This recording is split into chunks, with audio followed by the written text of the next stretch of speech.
ఆంధ్రప్రదేశ్ రాజధాని అమరావతికి నేడు చట్టబద్దమైన స్పష్టత రానుంది. ఏపీ పునర్విభజన చట్ట సవరణ బిల్లు 2026ను కేంద్ర ప్రభుత్వం నేడు పార్లమెంటులో ప్రవేశపెట్టనుంది. ఇప్పటికే ఈ బిల్లుకు కేంద్ర మంత్రివర్గం ఆమోద ముద్ర వేసింది. తొలుత లోక్సభలో ఈ బిల్లును ప్రవేశపెట్టి అక్కడ ఆమోదం పొందిన అనంతరం రాజ్యసభను పంపనున్నారు. ఈ సవరణ బిల్లుతో అమరావతి రాజధానిగా చట్టబద్దమైన హోదాను పొందడంతో పాటు విభజన హామీల అమలుపై మరింత స్పష్టత వచ్చే అవకాశం ఉంది. ఏపీ రాజకీయాల్లో ఈ పరిణామం అత్యంత కీలకంగా మారనుంది.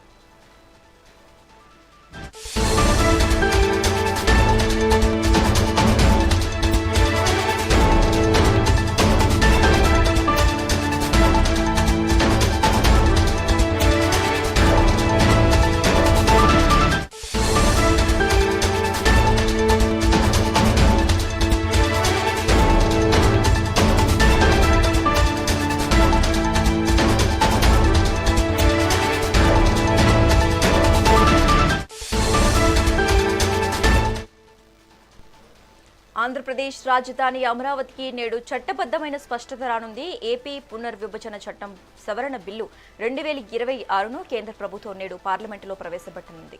ఇప్పటికే ఈ బిల్లుకు కేంద్ర మంత్రివర్గం ఆమోద ముద్ర వేసింది. తొలుత లోక్సభలో ఈ బిల్లును ప్రవేశపెట్టి అక్కడ ఆమోదం పొందిన అనంతరం రాజ్యసభకు పంపనున్నారు. ఈ సవరణ బిల్లుతో అమరావతి రాజధానిగా చట్టబద్దమైన హోదాను పొందడంతో పాటు విభజన హామీల అమలుపై మరింత స్పష్టత వచ్చే అవకాశం ఉంది. ఏపీ రాజకీయాల్లో ఈ పరిణామం అత్యంత కీలకంగా మారనుంది. ఇక ఇదే అంశానికి సంబంధించి మోర్ అప్డేట్స్ మా AP input editor Narendra phone ద్వారా అందిస్తారు. నరేంద్ర, డీటెయిల్స్ ఏంటి? నవ్యాంధ్ర రాజధాని అమరావతిని ప్రపంచ స్థాయిలో నిర్మిస్తానంటూ చంద్రబాబు నాయుడు పనిచేస్తూ ఉన్నారు. ఆ దిశగానే ఆయన అడుగులు వేస్తూ ఉన్నారు. ఏదైతే అమరావతికి సంబంధించినటువంటి చట్టబద్ధత కల్పించేటువంటి విషయంపై మొన్న ఆంధ్రప్రదేశ్ అసెంబ్లీలో తీర్మానం చేసి కేంద్రానికి పంపించారు. దానిపై ఈరోజు ఏదైతే కేంద్ర మంత్రివర్గ ఏదైతే కేంద్ర కేబినెట్ లో కూడా దీనికి సంబంధించినటువంటి ఆమోదం లభించిన తర్వాత లోక్సభలో దీనికి సంబంధించినటువంటి ఆంధ్రప్రదేశ్ పునర్విభజన చట్టం సవరణ బిల్లు 2026ను ప్రవేశపెడతారు. దానికి ఆమోదం పొందిన తర్వాత దాన్ని రాజ్యసభకు కూడా ఈ బిల్లును పంపించేటువంటి అవకాశం కనిపిస్తుంది. మొత్తంగా ఏదైతే ఆంధ్రప్రదేశ్ కు సంబంధించి ఇది ఒక కీలకమైనటువంటి విషయం. గతంలో అమరావతికి సంబంధించినటువంటి స్పష్టత కొరవడంతో తర్వాత వచ్చినటువంటి ప్రభుత్వం ఏదైతే ఉందో దాని వల్ల పూర్తి స్థాయిలో కూడా ఆంధ్రప్రదేశ్ లో అనేక రకాల ఇబ్బందికర పరిస్థితులు వచ్చాయి. ముఖ్యంగా రాజధానికి భూములు ఇచ్చినటువంటి రైతులు కానీ ఆంధ్రప్రదేశ్ లో ఉన్నటువంటి ప్రజలు కానీ రాజధాని విషయంలో అనేక రకాలుగా ఆందోళన చెందారు.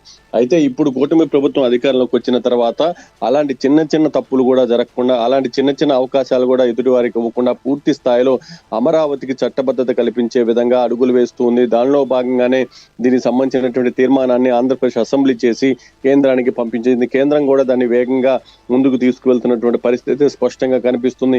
ఇక లోక్సభ, రాజ్యసభ రెండు సభల్లో కూడా ఆమోదం పొందిన తర్వాత అమరావతికి చట్టబద్ధత పూర్తి స్థాయిలో వచ్చిన తర్వాత ఆంధ్రప్రదేశ్ ప్రభుత్వం కూడా దానికి తగిన విధంగా గ్రామాన దీనికి సంబంధించినటువంటి కార్యక్రమాలు నిర్వహించే విధంగా కూడా ఏర్పాట్లు చేస్తూ ఉంది. ఆంధ్రప్రదేశ్ లో కూటమి ప్రభుత్వం అధికారంలో ఉంది. ఒక పక్క బీజేపీ గానీ లేకుంటే జనసేన గానీ మరో పక్క టీడీపీ గానీ దీనికి సంబంధించినటువంటి ముఖ్య నాయకులు మొదటి నుంచి కూడా రాజధానికి సంబంధించి పెద్ద ఎత్తున అభివృద్ధి చేసే విధంగా ప్రయత్నాలు చేస్తూ ఉన్నారు. ఇక రాజధానికి సంబంధించినటువంటి ఇదైతే ఈ బిల్లు ఆమోదం తెలిపిన తర్వాత ఇటు చట్టసభల నుంచి పూర్తి స్థాయిలో కూడా ఆమోదం వచ్చిన తర్వాత దానికి తగిన విధంగా ఇంకా వేగంగా ముందుకు వెళ్లే విధంగా గ్రామాన కార్యక్రమాలు నిర్వహించే విధంగా కూడా ఇక్కడ కూటమి ప్రభుత్వం ఆలోచనలు చేస్తూ ఉంది. ఈ రోజు ఆంధ్రప్రదేశ్ ప్రజలంతా కూడా ఇటు లోక్సభ వైపు చూస్తున్నటువంటి పరిస్థితి. ఎందుకంటే ఆంధ్రప్రదేశ్ లో రాజధాని విషయంలో మొదటి నుంచి కూడా అనేక రకాలుగా ఇబ్బందులు పడుతూ ఉన్నారు. అయితే ఈసారి రాజధానికి సంబంధించి పకడ్బందీగా ఆంధ్రప్రదేశ్ ప్రభుత్వం ముందుకు వెళ్తూ ఉంది. Okay, right. Thanks for the updates Narendra.